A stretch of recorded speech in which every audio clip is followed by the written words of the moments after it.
Welcome to the Swim Swam podcast. I'm your host, Coleman Hodges. Joining us today, she is an Olympian. She swims for the Sandpipers of Nevada in Las Vegas, and she is 15 years old, right? Are you 16 yet? Yeah, I'm 16. She's 16 years old. Today, we're talking to Katie Grimes. How's it going, Katie? Hey, Coleman, thanks for having me.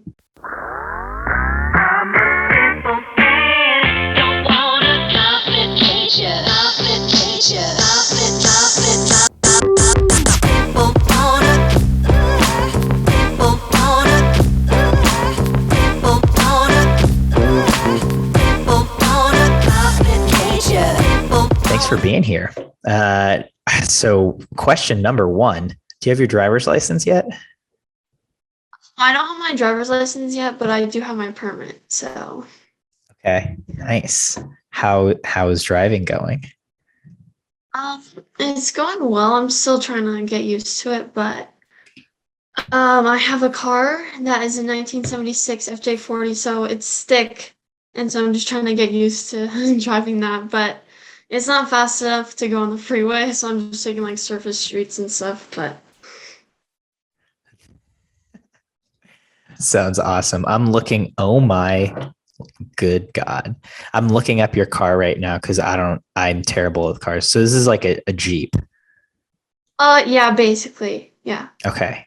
It's Jeep shaped at least. 1976. It's a stick. What do you think of driving stick? It's definitely taught me a lot of patience because there's lots of different steps you have to do. It's a lot different than an automatic car. So I think it's important to learn how to drive stick. And I enjoy doing it too. It's something that my dad and I can kind of bond over with. So I enjoy it. Yeah. That's really cool. My first car was also from the 70s. It was a little newer. It was a 79 Chrysler LeBaron. Okay. You go a little bit. It would only start about half the time. I couldn't take it on the highway either. So I hear you there. That's cool. And you were you're a sophomore in high school currently? Yeah. Mm-hmm. How's your sophomore year going so far? It's going good. Like balancing it with swim is sometimes challenging, but as the school year has gotten on, it's gotten easier. So, just trying to stay on top of my classes, and chemistry's kicking my butt, but I think I'm doing okay. Nice.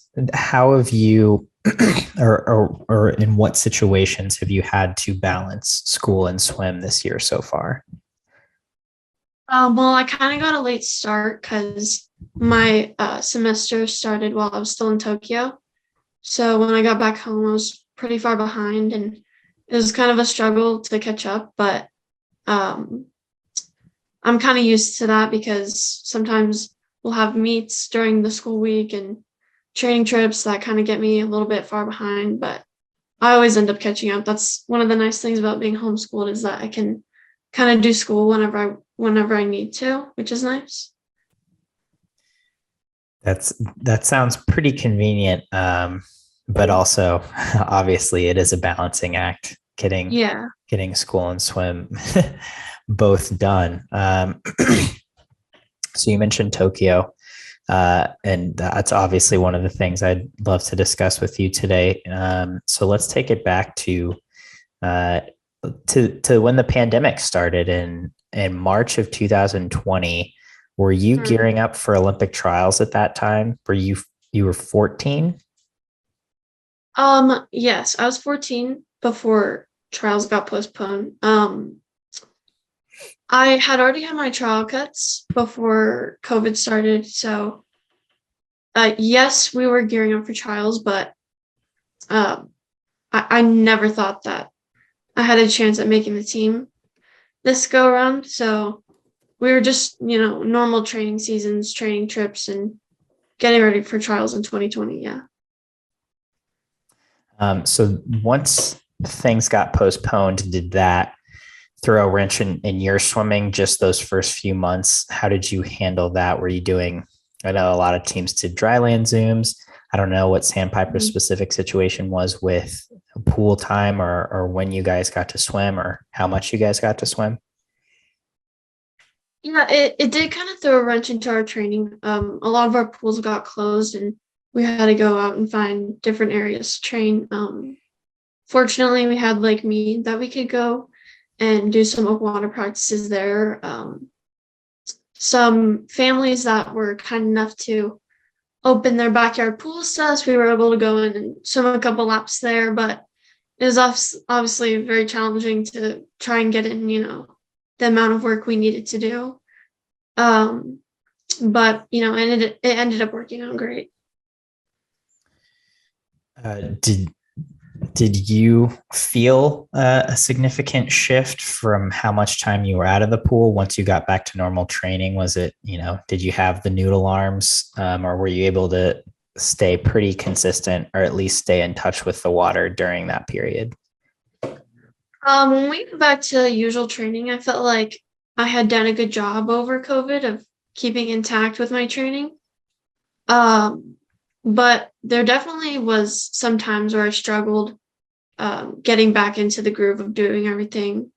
Like my muscles and my growth had kind of messed me up during COVID, and I was trying to just catch back up to all that. But it took some time, and then I got back to where I needed to be. Did you grow during the lockdown period at all? I did. I had a major growth spurt, which kind of made it difficult for me to keep up with where I was supposed to be. But that's usual for my age and where I'm at. So How many inches did you gain? um probably like 2 or 3. I'm 5'10", so right now. Yeah. So yeah, I mean that sounds pretty significant. Then as far as open water swims, you mentioned Lake Mead. How do you feel about open water generally? I know Ron is a big proponent of it, and the Sandpipers have a pretty big tradition Yeah. of open water swimming. What do you think of open water? I personally love open water. I've been doing it for quite a few years now, and I think it's a great break from pool swimming and somewhere you can exercise strategy and swimming with different countries and all the things that you can do that you can't really do with landlines. So I think it's like a fun break from what we usually do every day. Nice. Mhm. Uh, you're braver than I am. Does not being able to see the bottom bother you at all? Yeah, it definitely does. Like, but you get used to it. It takes a couple of laps, but some pools some lakes are worse than others. We've swam in oceans before.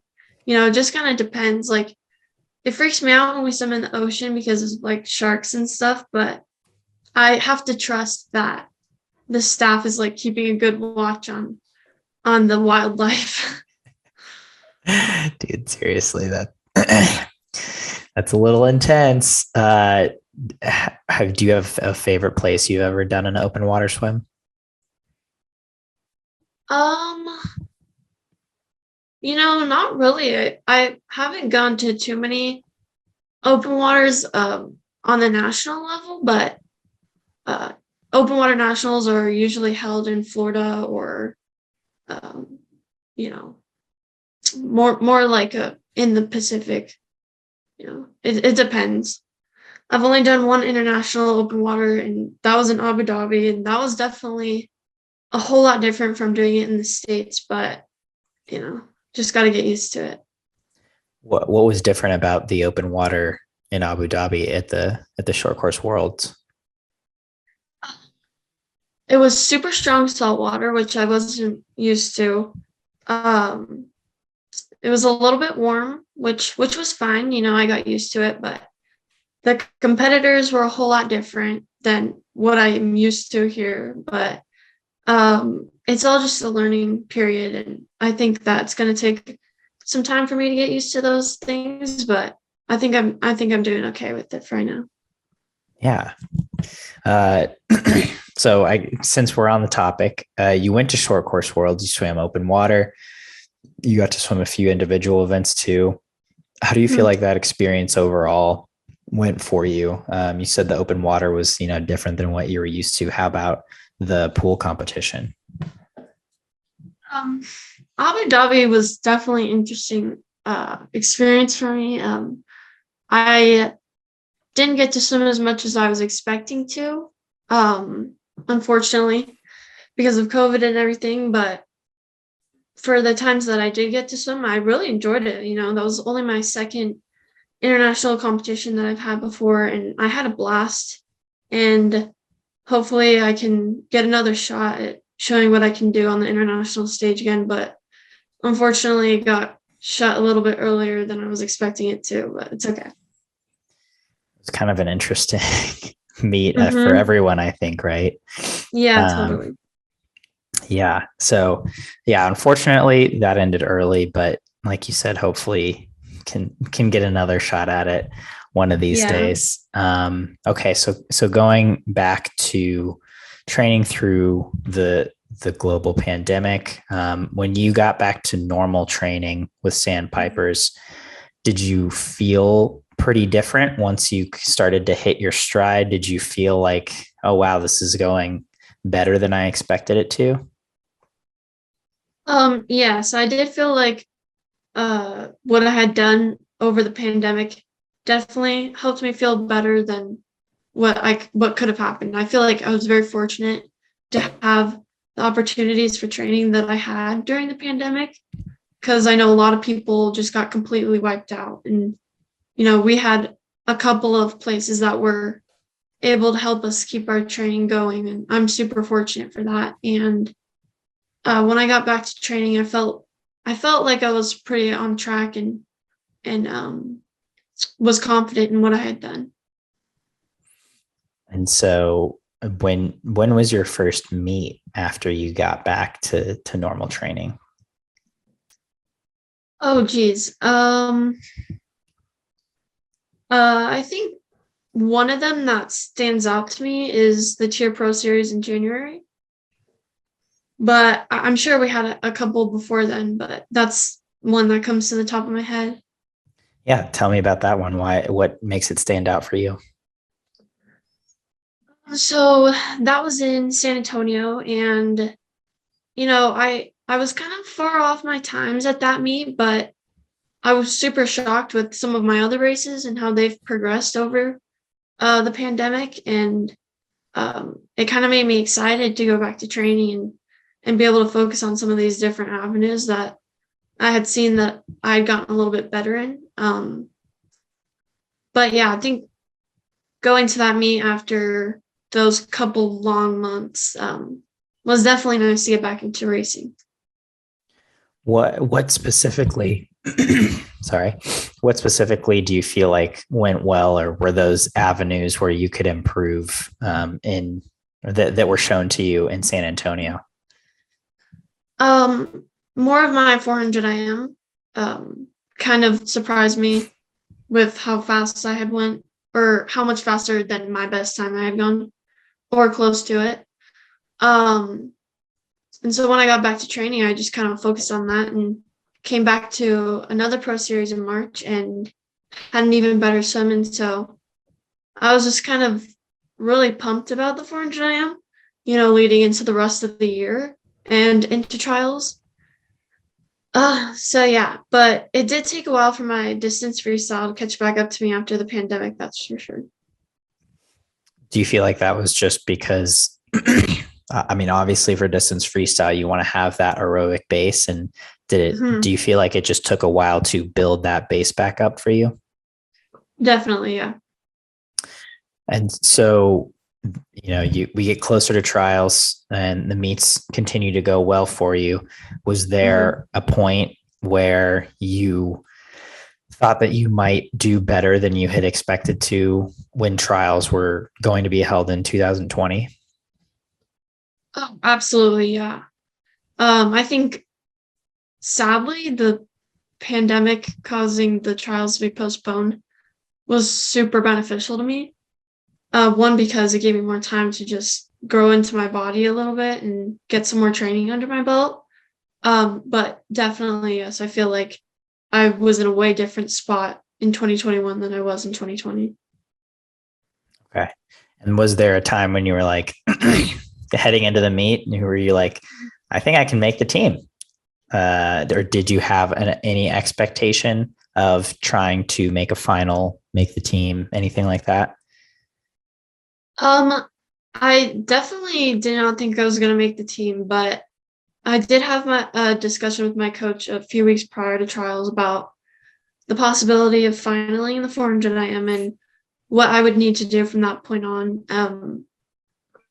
But not once did it really cross my mind that I actually had a shot at making the team until about halfway through my 800. So I feel like you are someone who had a kind of a roller coaster of an Olympic trials, because you started off with that 400 IM and talking to Ron, at least, I think you, like you said, that had improved as an event for you. You were kind of thinking, okay, maybe I can make a final in this. And then I don't remember what place you got. You didn't make the final. And so how do you feel like you were able to move on after that event? Yeah, so the 400 IM was definitely a struggle right on day one. I didn't go best time. I didn't final.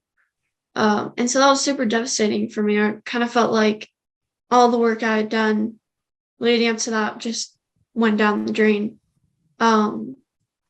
But, thankfully my family was there, my coaches, my teammates to pick me back up, kind of remind me that everything happens for a reason and just got to keep trusting in the process and try your best and have fun with it.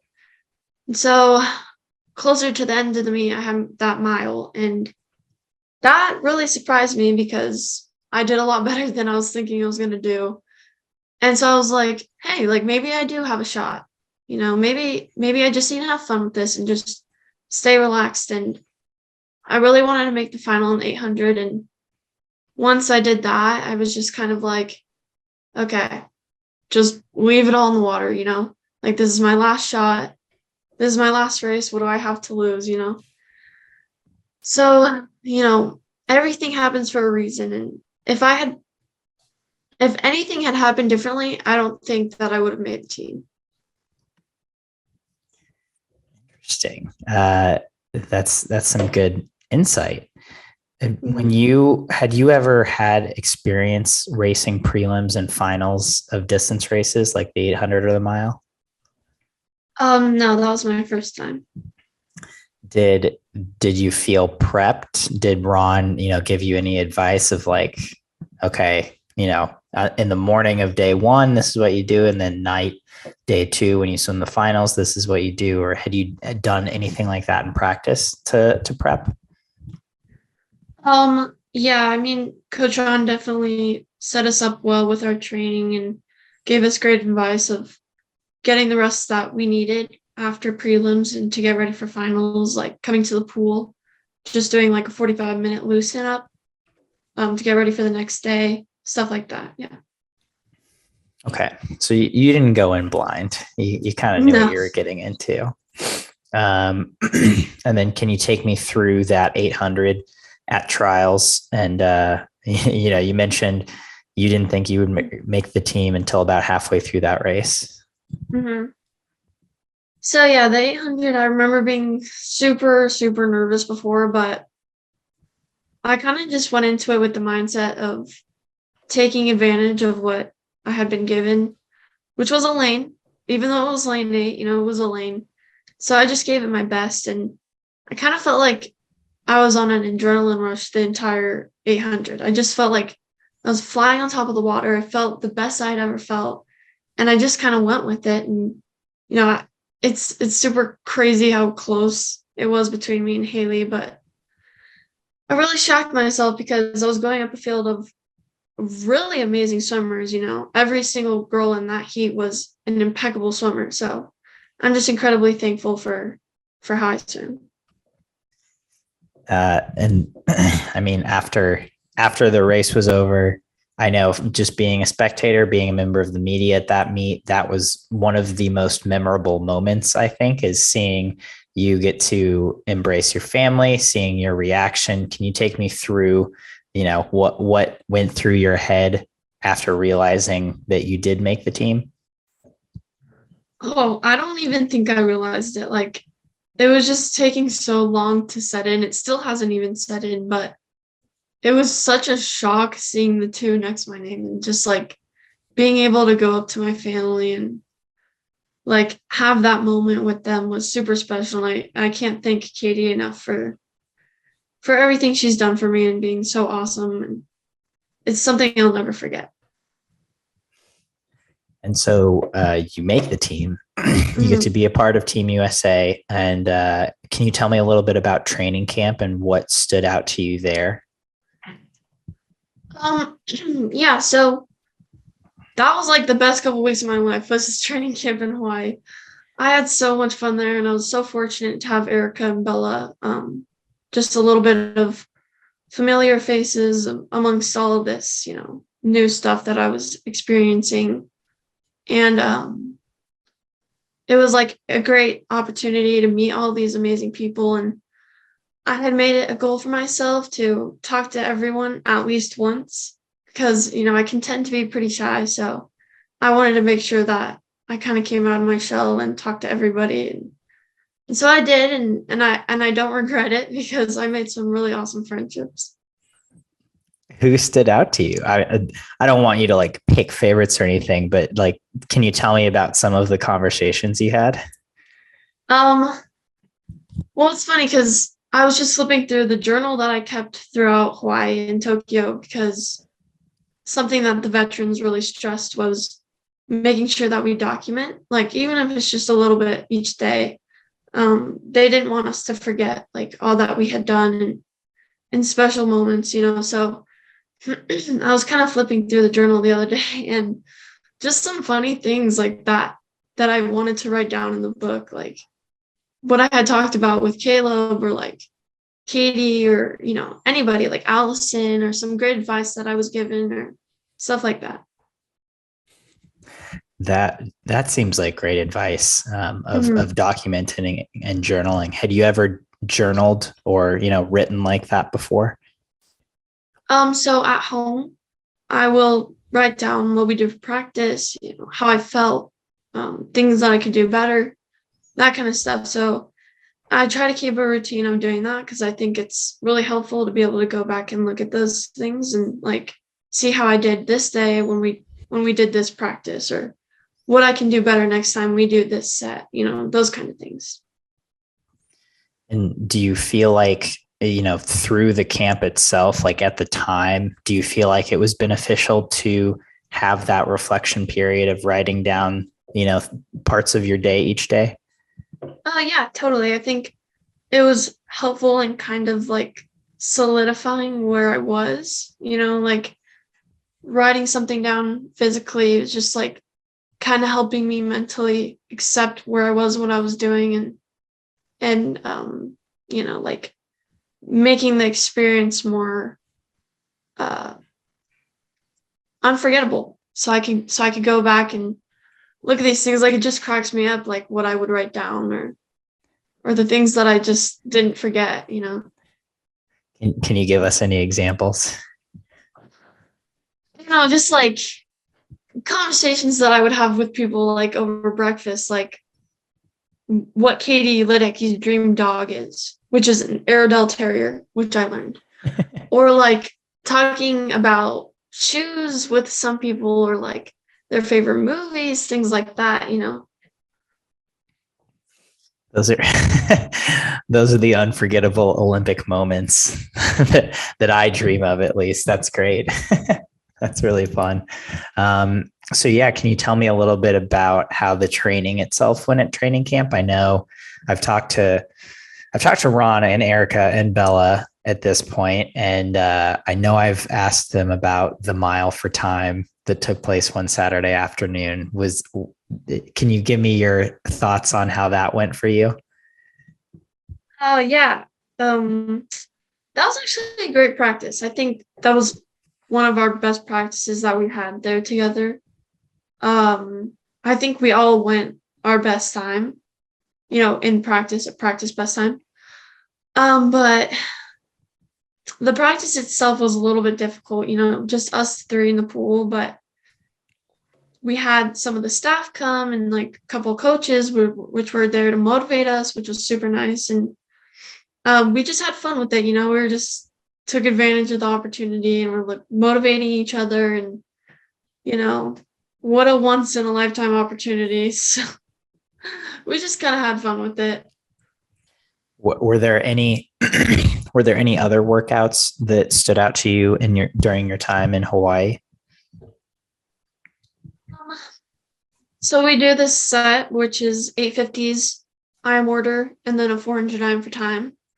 It can be anywhere from 2 rounds to 5 rounds, and sometimes we'll do a long course, sometimes we'll do a short course. I know 5 rounds kind of sounds like a lot, but 2 rounds is like my sweet spot. That's my favorite set. So yeah, we did that one time in Hawaii, and I remember that set because I don't know, I just felt like really good after doing it. And we did 1 round long course and then 1 round short course. And I was super happy with both my times, and it kind of like pumped me up. And even though I wasn't racing the 400 IM at the Olympics, it was just like a good reassurance of where I was at.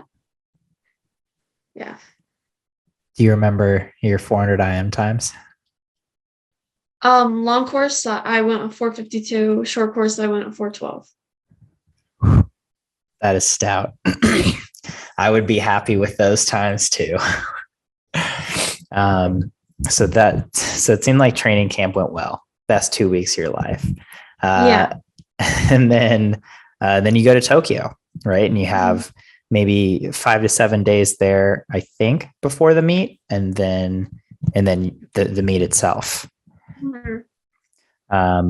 So how do you feel like that went, especially compared to Hawaii, which I'm guessing, a little less pressure, just a little less stress, and then you getting to Tokyo, especially for you having to wait until, pretty close to the end of the meet to get your swim in. Yeah. The days leading up to the meet starting was kind of stressful, but really exciting at the same time. Like one by one, you start to see everybody go into their pre-race mode, just started to get a little bit more focused, a little bit more quiet. And, it was exciting to watch it. And I had a blast going up into the stands and cheering everyone on. But, a few days prior to my race, I kind of had to calm down all the crowd cheering and start to focus on myself and get into my pre-race routine, our pre-race practices. And it kind of really stressed me out a little bit, leading up to my race. Just a lot of unknowns and a lot of pressure, which I know was inflicted by myself, but it was something I just kind of embraced and just looked on the positive side of things and just turned the nerves into excitement and had fun with it. Do you have a set pre-race routine or pre-race practices leading up to a big race like that? Yeah. So our second to last practice will be like 2100s, odds, pink time, evens, red time, something like that. And then the practice before will be a 2000 IM, which is like 100 free. Yeah. No. It doesn't sound as bad as it does. So it's like 100 free and then a 200 IM, 100 free, 2 IM, 100 free, 2 IM, 100 free. And then you go 100 IM, 200 free for 1,000. Okay. And is that like, do you descend that? Is it all fat? Like what's, it's just kind of like swim, it's just nothing really fast, just kind of loosen up, I guess. Okay. And so for the 2100s, 2 days before, pink and red time for you being what? So long course, it would be 111, 109. Okay. And short course, it would be 101.58. Gotcha. Mm-hmm. So yeah, nothing super strenuous. How do you feel like that gets you in the zone or gets you prepped? Well, it's something that we do before every meet, so it's like a little bit of repetition and like knowing that doing this, like it's kind of like, you know how when you do something before a meet and you swim really good at that meet, then you're like, oh, it was because I did this. Like that's kind of how I feel about the 21s and the 2000 IM. It's just like if I do this, I'll swim good at the meet. Hasn't failed yet. Okay, so that's your pre-race practices, and then you get to race day. Do you have a pre-race routine that you go through an hour before, 30 minutes before, 10 minutes before? I mean, not really. I like to be pretty early behind my blocks and be prepared. I don't like to stress about like putting my cap on, getting my straps on, anything like that. So I'll get to the pool and do my warm up. After that, I'll put my tech suit on and then I'll start to dry off. And then I'll put my caps on. And it was kind of surprising, like walking into the ready room because I had my dome cap on, I had my straps on, I was ready to go. And then some girls walk in and they're like, hair's out and like their straps are down. I'm like, you're crazy. Like, get ready. What are you doing? Exactly. um, so aside from ready room readiness, had you ever been to a meet before where you had to be so independent? I'm guessing, you had to get to a bus at a certain time or to get to a shuttle at a certain time to get to the pool. And then once you're at the pool, you have to do a lot of stuff aside from just warming up, getting your suit on and being ready to go, right? Yeah, totally. I mean, I've never had that amount of independence or responsibility at a swimming before of making sure I get to the bus at time, eating my breakfast at an appropriate hour, like how long it takes for me to walk from the village to the bus stop, that kind of stuff. And thankfully I had tons of people who have done that before help me figure it out. So that was nice. That seems good. That, I mean, obviously the veterans are there to not only race but to help the rookies, and so that seems like you were in good company. But yeah, I would think that's a lot for any swimmer to manage, let alone someone who's never been to a meet like that before. So the 800 final, tell me about that. How do you feel about that overall? So that's a lot. That's kind of a hard question to answer. I mean, so many emotions. I mean, after my prelims, I was so pumped, so excited, and I just had to kind of like contain it all and focus because the job wasn't done. And I'm one of those swimmers, I guess, where nothing can satisfy me, which I think is a double-edged sword when it comes to the sport. You need to be able to pat yourself on the back and, tell yourself that you did everything you could. You did great, but it's also nice because it keeps you motivated. It keeps you hungry.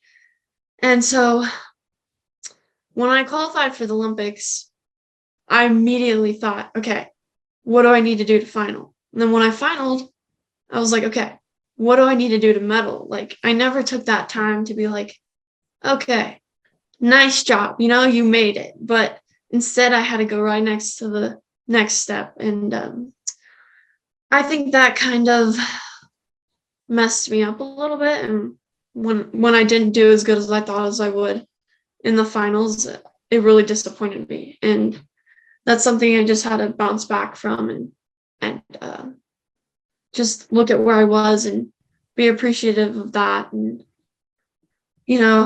just thankful for Katie. She's just such an awesome teammate and such an awesome friend. And she kept me going, and I'll never be able to thank her more.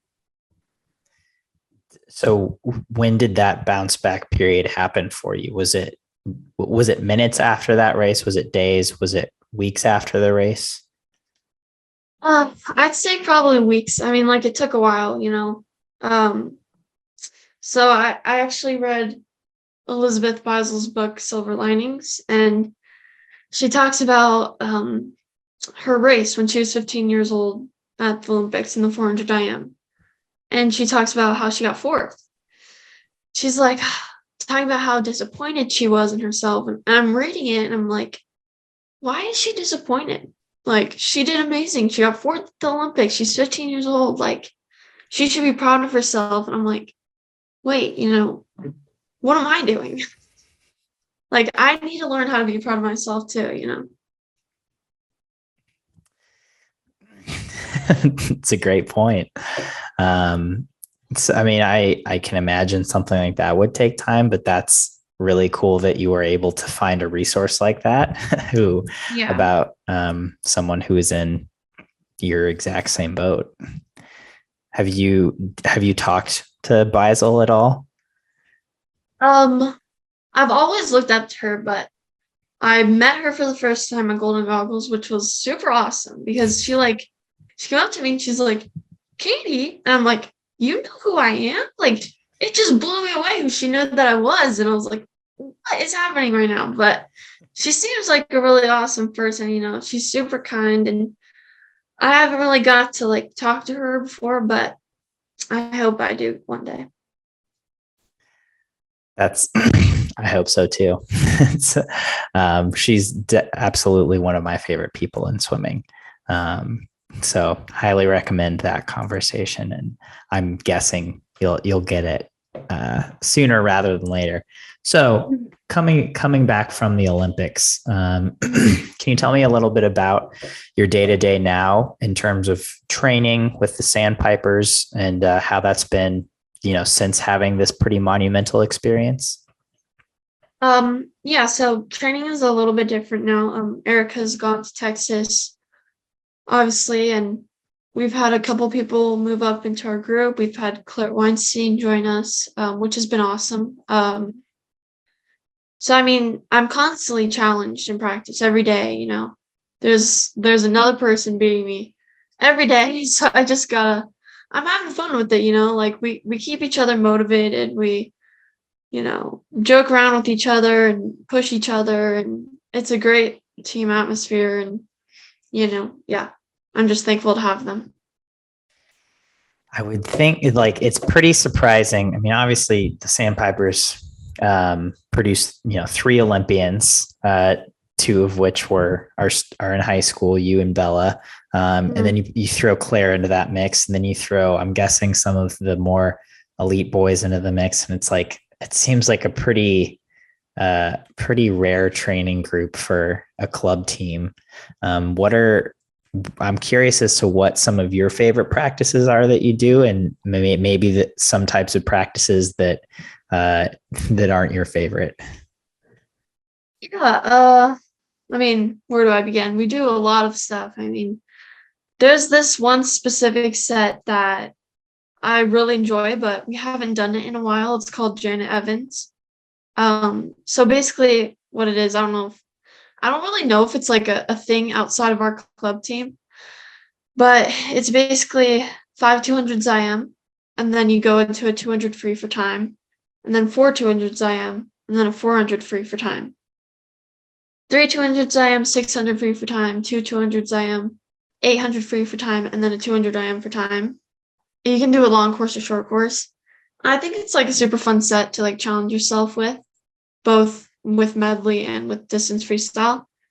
So I enjoy that set. You know, not a lot of the other kids in my group do, but I can't see why. It seems like the best set. But that sounds intense. The Janet Evans set. I'll have to look into this. I need to do some investigative journalism work to see if other people do this. If it exists outside of Sandpipers.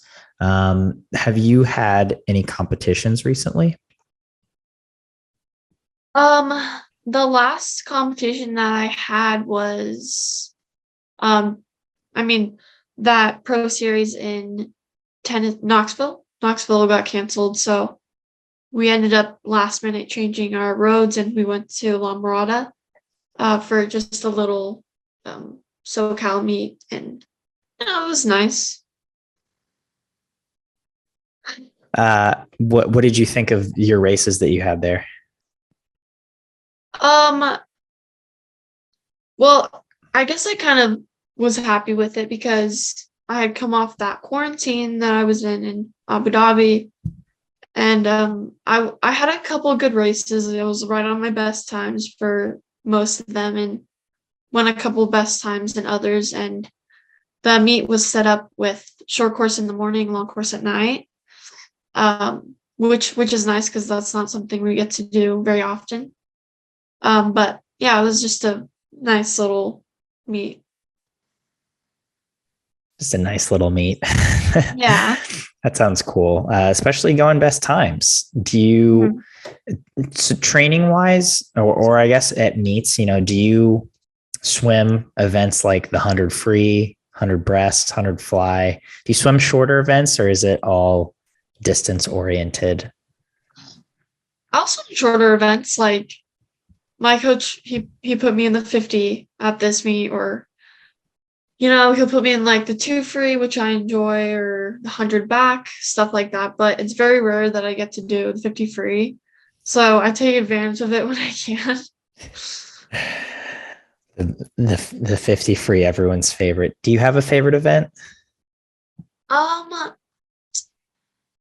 I mean, like obviously I love the 800. I do like the 4 a.m. I like the 2 back a lot. The 2 free is exciting. I love the mile. Um, I do like sprinting. Like I wish I was a lot better at it than I am because I think it's such a fun thing to do. It's also very fun to watch. So that's something I'm trying to work on is getting the sprinting going a little bit, but yeah. So it seems like your interests match your range, which is you have a lot of them, which is nice. Okay, so one of my favorite things I've seen on social media recently is Michael Andrew asking for name suggestions for his new pet snake, and I think you gave him 50. I didn't count exactly, but it was a lot. Yeah, it was a lot. I mean, I started off with one, and then I was like, I mean, let's write this one too. And they just kept on rolling off the tongue. So I was like, why not? And I did not expect when he was like scrolling through all the answers. I was like one of the only people who was responding. I feel like a lot of people would put in suggestions, but it was like just me. So, and he ended up not even picking one of them. So I was like, that was a waste of time. What did I even do this for? That I just thought that was really great. One interesting thing was that you didn't get an Instagram until after you made the Olympics, right? Yes. Was there a reason for that? Both why you hadn't had one prior to that and why you decided to get one after that? So I didn't get a phone until after I qualified with the team. When I came home for like 3 or 4 days in between Omaha and Hawaii, I got a phone for the first time, which was like a big step for me because I've been putting that off for a while just because I don't want to get addicted to something. Like you see kids nowadays and they're just like on their phone all the time. And I didn't want that to be me. I didn't want to feel like I couldn't put something down. And so I just kind of like put that off until I was ready for it. And obviously after I made the team, like it was a necessity to get a phone. And so I was like, okay, let's get a phone. Let's take it baby steps. I didn't want to get social media right away. I didn't want any of those distractions, especially leading into Tokyo and Hawaii. So I kind of waited until after I got home and I kind of, looked back on everything and was able to just kind of like accept everything that's happened. And then I was like, okay, maybe I'll start this social media thing. So I got on Instagram, and fortunately Reagan Smith, and she helped me with that because I literally had no idea what I was doing. So she helped me, like make the profile and stuff. But yeah, I mean, I just try to keep good habits with it and make sure it's not in my room or the first thing I look at when I wake up or the first thing, I look at after practice or last thing I look at before I go to bed. I just try to keep good habits with it. You're my new hero, Katie Grimes. That is admirable for someone who lives in the era that we live in. I think, because I have those same aspirations and they are often not met. Yeah. It's hard, right? So how my follow-up was how do you feel like you're handling it now? I feel like I'm handling it well, I just try to keep like everything light. I mean, social media is no place for haters or any negativity. It should just be a happy place that people can go on and be nice to each other. It doesn't need to be something that people get upset over or anything like that. So I don't let it affect me. Like, not that I've gotten anything like that. But I won't let that happen to me where it's something that I can't stop looking at. I feel like sometimes that takes a pretty tremendous amount of discipline. So once again, I feel like that's admirable. Also, Katie Grimes with the hard hitting wisdoms. You hear that, everyone? Social media, happy place, no negativity, swam commenters. We're talking to you. Think happy thoughts. I like it. I'm with you there. Yeah. All right. So what, looking to the future, I mean, you're on the U.S. national team now. I'm guessing your goals for yourself may have changed a little bit since qualifying for that Olympic team, getting fourth at the Olympics. What do you make of what was supposed to be this spring's World Championships getting postponed? Did you have a reaction to that, or what are you thinking now for this spring and this summer for yourself?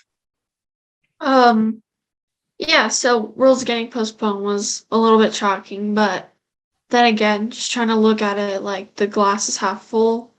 Gives me another year to get better, some more training. But it does kind of throw a wrench into our training. We had a couple training trips planned for this summer and spring that are kind of in the unknown now. We're not really sure what we're going to do just because of the timing and all of that stuff.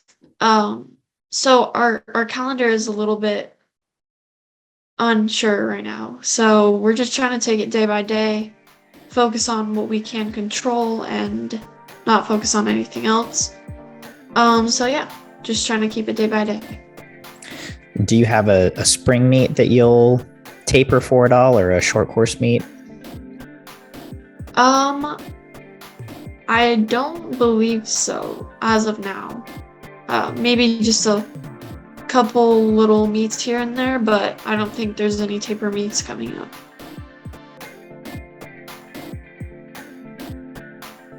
You've been listening to the Swim podcast. Stay tuned for new episodes every week. You can take Swim podcast on the go by subscribing on your favorite podcast platform. Look for links in the description below, and be sure to subscribe to our YouTube channel for more videos as well.